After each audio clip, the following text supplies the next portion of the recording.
So I think we'd like to get started this morning, roughly on time.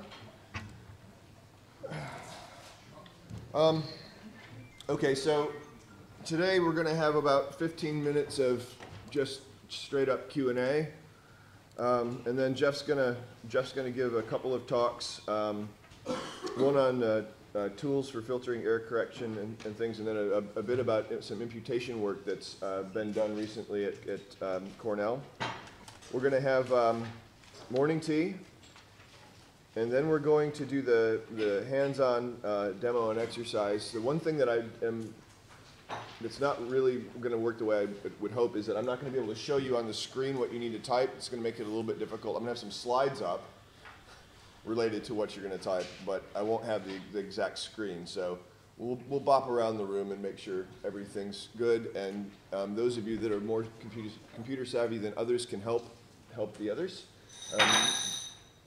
And try not to spill drinks on laptop power cords. Yes? What's the password? Screensaver password. Oh, that's good. You just hit enter. Does it not work? So we'll make a list of bugs, because like I said, this is an alpha version. I'm not going to get too, doesn't work. Yeah. The user is Debian, maybe the password is Debian. Yeah, I don't know. We probably may have to look that up. Like I said, it was my first run on a live version, and it didn't give me any option to put a password in as I was setting it up. So, so that could be a problem. Okay. Yeah. Huh? I'll look into it. Katie's going to look into it. So, and then, so the idea is that we'll work through this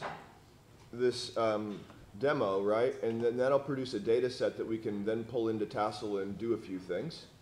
To show you a little bit about filtering and show you how to make dendrograms and graph different characteristics of the data set and things like that, so that when you get your own, you'll have an idea on how to get started. Then we'll have afternoon tea, another little Q&A, and then we'll conclude by 4 o'clock. So those of you that have flights that need to get out of here can get out of here. So that's basically the thing for the day. And of course, we were supposed to sleep last night, but we spent all night talking about what we did well and what we missed and so forth for the first day. And came up with some things that we wanted to say, and I think Katie has a few things that she wants to say before we open it up for the Q&A. Okay, I realize I might have scared people a little too much yesterday, and I apologize if I did that. Speak But louder. I wanted to reiterate the point that although I gave you a bunch of warnings yesterday about how SNPs are called and what the problems with SNP calling are, that all I want you to do is be aware of that and think about whether or not that's going to impact the question that you're asking, because you can certainly use these SNP calling procedures in situations that are not optimal if it doesn't have any impact on the question that you're asking, or you can deal with the impact that it has on the question you're asking, okay? So, and Rob really likes to point out that I tell everybody when all the situations in which it's just terrible to use these SNP calling procedures, and then I show you an example of doing just that. So again, like I said, I'm not trying to terrify you all and tell you that you can't use these procedures, but I just want everybody to go in with eyes wide open. So.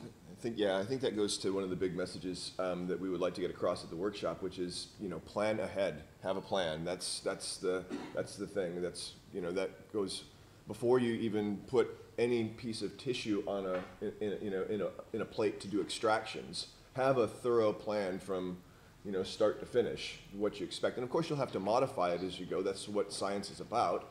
But at least you'll have some direction, and knowing the pitfalls is a big part of making a good plan. So thanks for scaring everybody, Katie. No problem. My pleasure.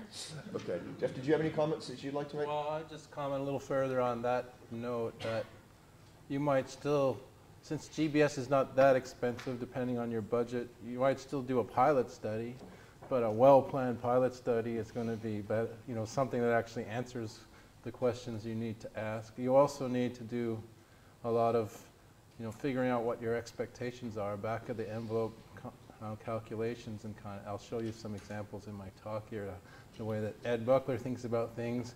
And that's the way when we present him some results from the bioinformatics, he'll have already done, and he'll say, well, how many of those were there? And you go, I don't know, I'll look it up. And then he'll say, that's not right, there's something wrong with your code. Like he can figure out, when things are right and wrong just from what he expects. So using those expectations that you know from the biology of your system to come up with what, the kinds of things you expect to see, the kind of questions you want to ask, just in a little pilot study can get you, You still from need to use, one lane of data, get you somewhere. yeah, you still need to use those 3 steps that I gave you, and I think that's step 3, Right. asking if it makes biological sense. Right, but you might go through those 3 steps in a pilot study. Absolutely. And then, and based on that, go back and redesign the full study, having sort of tested the water, and go through those 3 steps again, right? So it's Yeah. iterative, I guess you say Yes. that, right? So Yeah, I think that's probably another concept you guys have heard a lot of. This whole thing is very iterative, all these steps. So, okay, anything else? Okay, so we'll open it up for questions. Cecilia, I was waiting for you. I knew you'd be first. I can count on you every time. I'm going to have you in every one of my workshops. Katie, actually, the question is for Katie. I would like to know how you evaluate the raw sequencing data. Usually for the original sequencing, we use FastQC. And I've noticed for GBS dataset, you can check the quantity and the thread score. But the GC contents looks So the question I think is, in a nutshell, is what kind of QC evaluations do you do on the raw sequence before processing the raw sequence?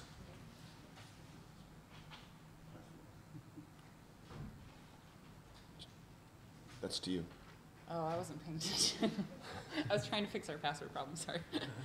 The question is what kind of QC metrics do you use before processing the raw sequence into SNPs? Before you even start running a pipeline, what do you look at to determine whether or not it's a good run? Sure. So the first things that we look at are whether or not those diagnostic blanks are blank, how many reads we got from the sequencing link, how many of those were good barcoded reads, what the coefficient of variation between samples was. And once it passes those basic metrics, then we can let that data enter the pipeline. But then, of course, during the pipeline, there's a lot of QC that's done as well. So the part of the question was about, there's this fast QC that looks at different distributions and stuff. Do you use any of that?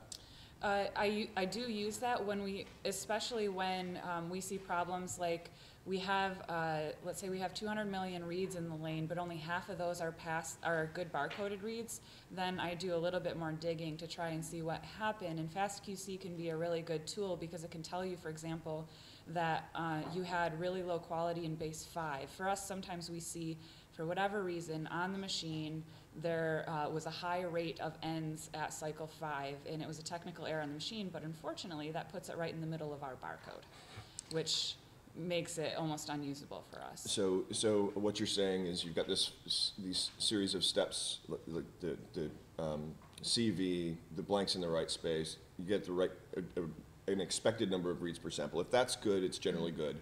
If something in there is not good, then you use other tools to dig deeper. Yes. Okay. So how about the duplication level in the FastQC report?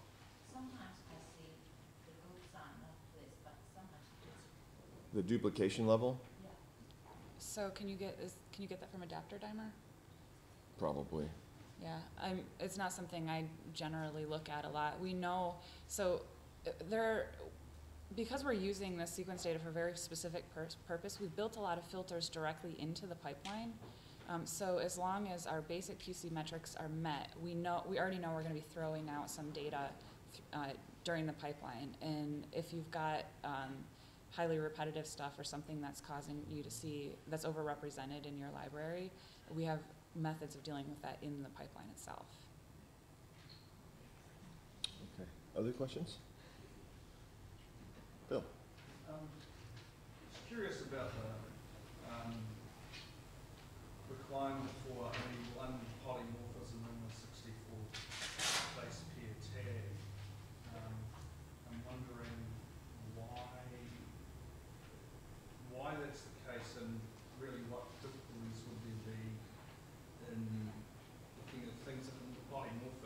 So this is a question specifically about the unique pipeline, because the other pipeline, the reference-based pipeline, of course, you can have many polymorphisms in the tag, so that's not an issue. This thing is very specific to the unique pipeline, and I think So if you're using the reference pipeline, that metric is really controlled by your alignment parameters that you use with the external aligner.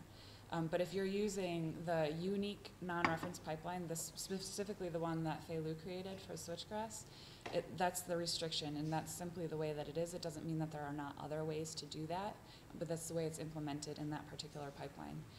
And I did mention that there is another very popular non-reference pipeline called Stacks that, if you want to try and play with more parameters, does have many more user-definable parameters. So that might be something that you have to look into if you are using a non-reference pipeline and find that too restrictive. so. I just want to take this a little bit further in the context of our community here. One of the things with this project that is, part of why you guys are here, and things that I'm trying to put together with the community, is some comparative analyses, right? So we had as part of this MB project that I've been reaching out to the community. It was last month we had an IT/computational infrastructure meeting that came off of our kickoff meeting back in November. And one of the things that we talked about, and we've got Cecilia and Roger and a few other folks are looking out at the literature to see what kind of data sets, GBS data sets, have been published that we can actually get our hands on. And the idea is, over the next, let's say, 6 months, to find these published data sets, get the raw data, and then try some of these. Let's say we'll try the pipelines that are in Tassel in various different ways, try Stacks and other things as we go, so that we can build up a knowledge base within our community on what makes sense and what are the differences between these things. Because I think people have been doing this, but they're not necessarily sharing the information. I don't mean people necessarily within our community, but generally across the planet, people are doing these things, but not particularly sharing. So I think if we can work together in this way, we can get some answers to help guide our thoughts as we go. Yeah, John? Back to the question about why one base pair at 64 is if you had much longer reads, if you had 120 base pairs or something like that, and you had a typical sort of genome, a couple of gigabase pairs type thing, you can probably have multiple things or indels, and you can reliably position it. But with 60 base pairs, 60 base pairs round, you're not cellar dwelling, but you're on the edge, and you're just going to trying to have indels or multiple things. You're going to cause yourself more grief than benefit that you get out. That's probably the thought process that Fei went through when he designed the pipeline. But again, I'm not saying that was a bad way to design it. I'm just telling you that these are the types of SNPs that you're going to get out. So if you want to do a population genetic study and capture high diversity regions in the genome, this is not the pipeline to use. Yeah. So, yeah. So and my comment would be is go for longer reads. Yeah. And I think as this technology has improved over time, that you get better quality in those bases further out. Right. We know that 5 years ago, the quality just went right, and now it's getting a little. It's much better further out than it used to be. So this is the other thing to keep in mind, and you'll see this as the sequencing technology improves, and even just within the Illumina platform, as that sequencing technology improves, the limitations that have been imposed in the software due to previous hardware limitations can be lifted, and that's what's happening over time. So we'll see these shifts. But the bottom line is that's the way it was designed then, and that's the way it exists now. And it's not being developed anymore. So Well, if you want that pipeline is. that- I'm speaking generally. No, I know. Right? Yeah. Okay. But if people want to hammer on the point that this is no longer appropriate, then somebody should do something about it. And it's unfortunately not going to be the people who wrote this original pipeline. So I can interject there.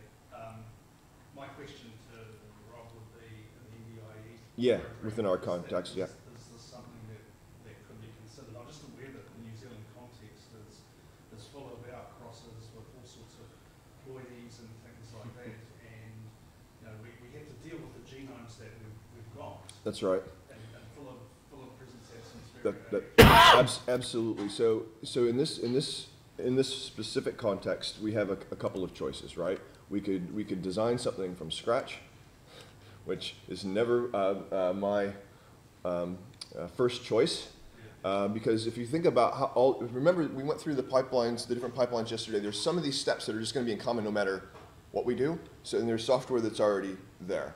So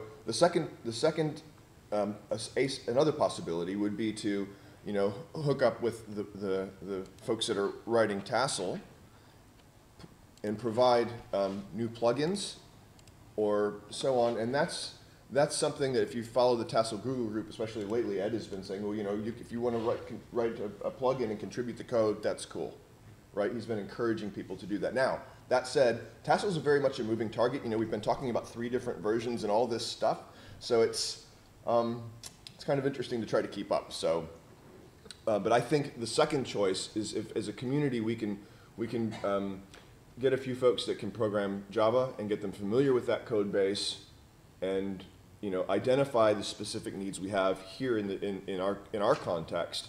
That would be the way, from my point of view, would be the fastest way forward. And I'm, of course, as always, I'm open to other possibilities and suggestions, but that would be at least an initial step, I think.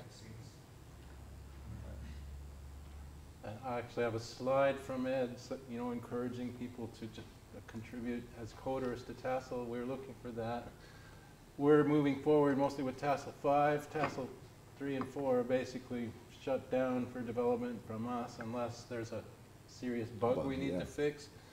But part of that is keeping this unique pipeline as this little offshoot. So if we change in general past the 64 base limit, which is something that's on our to-do list, it'll happen for unique as well. Yeah. So it does make a lot of, we've already been thinking about that for alignment purposes. Having more than 64 bases is that's probably the most compelling reason, even in Maze. In Maze, we get lots of diversity within the first 64, but yeah, we're not having the longer tags is going to give us much better alignment. yeah, much better positioning. So, anybody else? Oh, come on, guys. There's got to be at least one more question. Cecilia, you've got another question for me, don't you? She's got a whole list of them. She's prioritized them, so. Next. I'm curious about how do you store a huge amount of GPS results at Cornell? Do you set up a database or just use the? Are you talking about the SNP calls? So okay, so you really probably don't want to store these things in a relational database. I mean, that's not what's happening at all. It's the HDF5 files that we talked about before, and I think it's been a while. It's been now 8 months since I was working there, and at that time there was some talk about having a good system for retrieving things out of there, subsetting, you know. So we didn't really talk about this much so far, but all these Maze samples. It's not just the Buckler lab that's contributing samples to those, right? It's a lot of different labs, and then you've got to keep track of whose sample belongs to whom, and when they want their bit, you know, you've got to be able to pull it out and things like that. Have they made any progress at, I don't know what they call the computational core now? Is that what it's called? That group that I work for. Yeah, that which one. has changed name five Yeah. times. Yeah, so the last thing that I heard about it, they had written methods to get data out of those formats specifically for the Maze project, and I don't know how widely applicable that method is going to be for other groups yet. I just don't know enough about it right now. John? Yeah, John. Yeah, so that spurs a question as it's like having been burnt badly with somebody that told me that he put a lot of sequence data into a relational database and then waiting for an effort to try and get anything out. Yes. There is a sort of intermediate way where you actually have something that's HTML file format, and basically everything's a blob. So you've got a whole project or something, and so you just use the relational database to store the metadata and some stuff like that. So you just basically use it to retrieve blobs, and then That might be actually how they're That's- implementing. I think it is.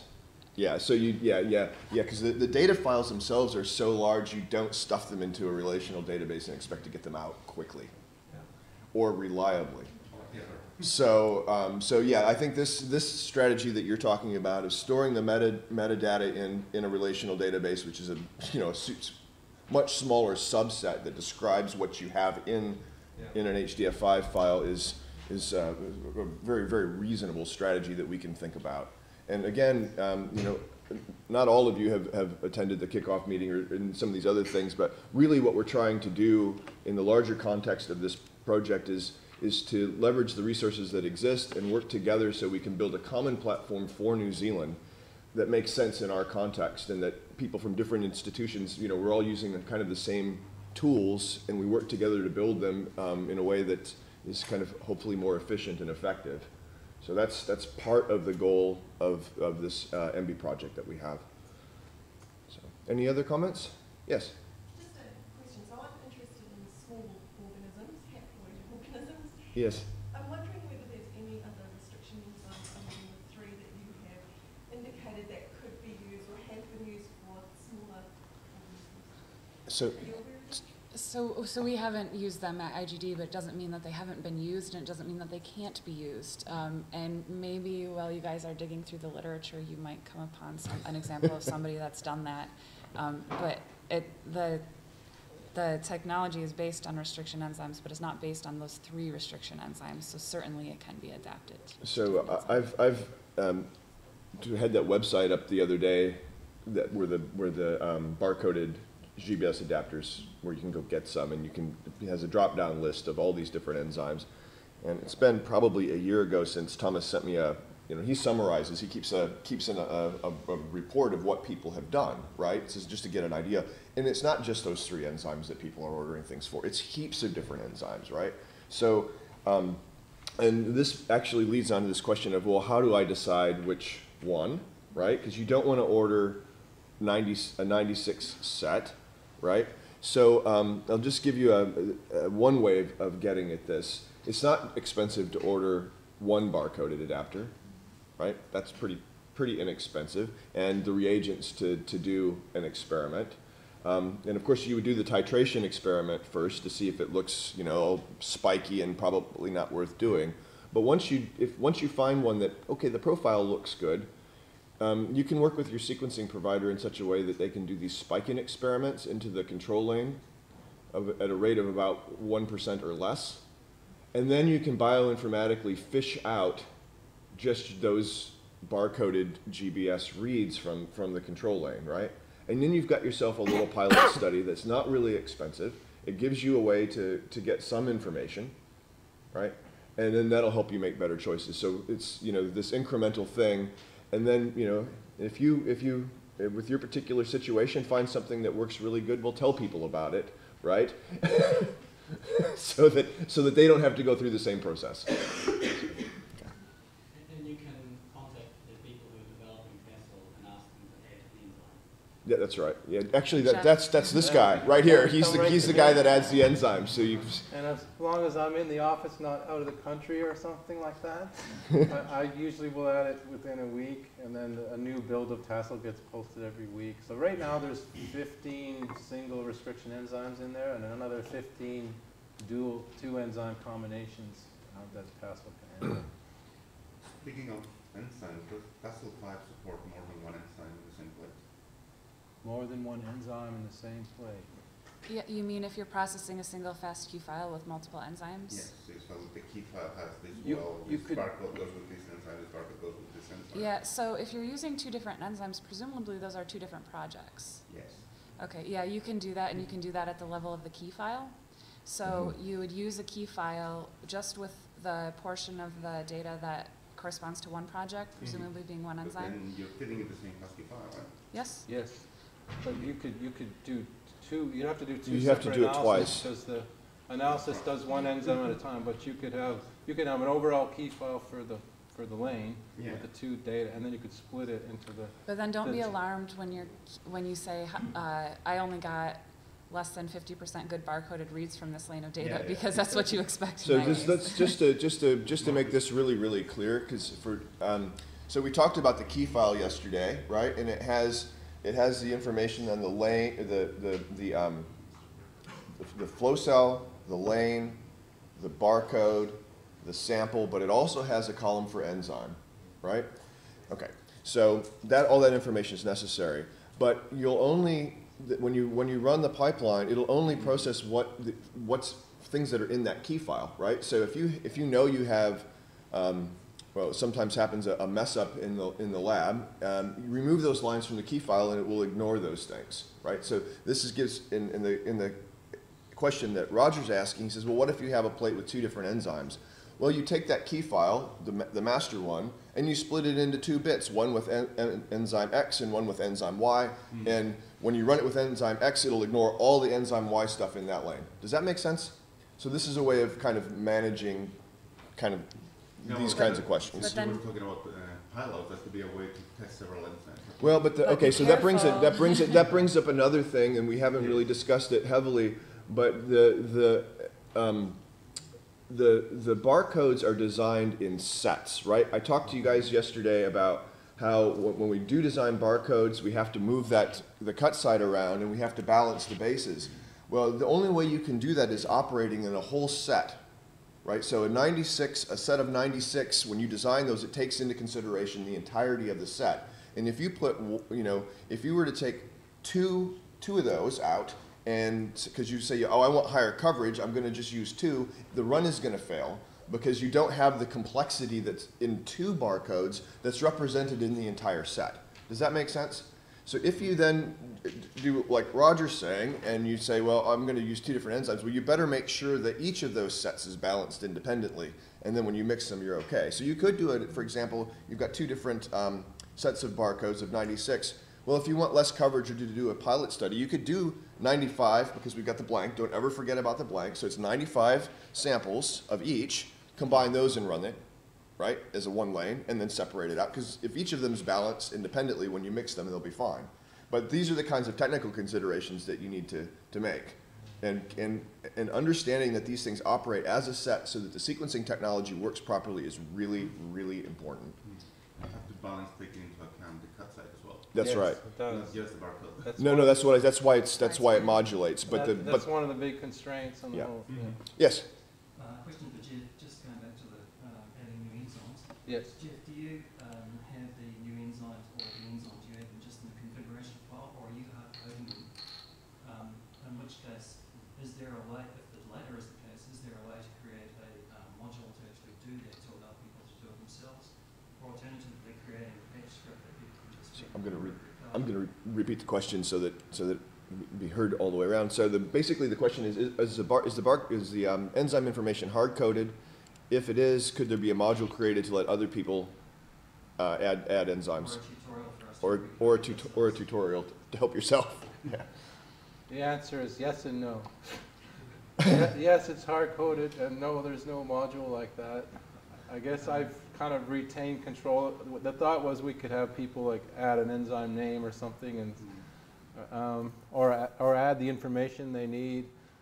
And I felt like the errors could be made in that, but it does. Now that I look at it more, I think there'd be a way like you could just add the cut site of the enzyme and indicate where the overhang is, and it shouldn't be that hard to programmatically do that. It's not all that hard because I've actually added enzymes and passed the code back on to you and Terry. Right. So, Yeah, but if I've shown other people where in the code they could add their own enzyme, and then they showed me what they did, and it's invariably got some little error in it. which the Tassel programmers don't want to propagate out to the community, right? Because that would be a really bad look to. Or spend the So- time troubleshooting. So Yeah, to that too. avoid those kind of errors, that's why I'm sort of in control of that process. But the last few times I did it, I was fine. If they just feed in the enzyme with where the cut site is and some way of, what type of overhang and that. Question that is any Java program or regional code, I could just simply go through and change it anyway. You could change it for your own code, yeah, no problem. Yeah. You just have to know where, and if you maybe ask on the Tassel groups or something, I could say it's in parse barcode reads .java. It's in there. Doesn't Java already have a maintain list of enzymes with They might, yeah, that might be possible. It's like these kind of, you know, you can say that little thing doesn't sound like a lot of work, and that's true. Well, no, that's- But there's so many little things like that that people want. That's what But to do. Like if you like help sort of So I the think- lives of, Right. people, they are the ones who maintain it now. right, yeah, So, I mean, yeah, I think that what Roger's Well- getting at is if there's code already that describes restriction enzymes, which there is, and so, you know, Jeff is not gonna have time, it's not gonna be on Ed's priority list, okay? that's So the that's what point it I was comes down working to. towards. But yeah, But if somebody in the community can say, well, hey, if we take this BioJava module that deals with restriction enzymes and writes code that can connect it into that portion of Tassel and provide that would be a great service to the entire community, right? right. So, So but- this is, you know, yeah, for these sort of little things that, you know, I'll never get to them if they're not Ed's priorities. I just stick on whatever Ed wants me to do. That's what I work on as a top priority. So this is definitely an opportunity for community coders to add something in. So if we could use, I don't think the BioJava is going to know about GBS, but it's going to know if we give it this enzyme name, it'll send us back something, like if there's an API to get back what the cut site is, and then and get the information. So that, yeah, the GBS code should be able to take that So we information. should be able to and- interpret yeah. that and yeah. So, and one of the issues there is also what the common adapter sequence is, because as Rob showed, we diagnose when we have a short fragment. So if someone's using a different common adapter than Elshar or Poland et al., which happen to have the same one, so that works out, then whenever they have short fragments, if they don't have the right common adapter sequence in there, it could be wrong. So yeah, it could be starting to put in the common adapter tags on the end, the common adapter sequence on the ends of tags. Okay. Yep. I have a query regarding the balancing of these barcode sets. So if you want to actually do a small pilot trial, is there a minimum number that you can or that you have to use, like 32 in a run or 45? Or also another way of looking at that is if you actually want to increase your depth of read for particular reasons. Yeah. So yeah, that's I totally get the question here, Andrew. So Andrew, what you're asking basically is, can you have smaller sets of barcodes than 96? The answer is absolutely yes. When we started with genotyping NAM, we were doing 48. You know, because we were doing, you know, we were building this up over time. Now, and I've asked, actually, I had some discussions with Thomas Van Groep, who's written this code for the web page. And he's a PhD student and very busy as well. But one of the ideas that I've had is in relation to your question. For a set of 96, it is possible to subset smaller numbers that also retain a balance, right? And what would really be nice, and this is another thing that could be community coded, is so you've got a set of 96. It would really be nice to order them on your plates in, okay, here's a group of 12. You know, in some place that's close together, so you're not cherry picking all over the place and making a mess of the whole thing, and that would be a beautiful thing that could be done. We have 48plex as a subset of one of our 96plex barcode sets, and it's either row-wise or column-wise. So, but we don't have anything less than 48 because we find diminishing returns after. You're spending a lot of money because we sequence on the lane at the lane level, and if you're putting 2 samples on a HiSeq 2500 lane, it seems like a little bit of overkill.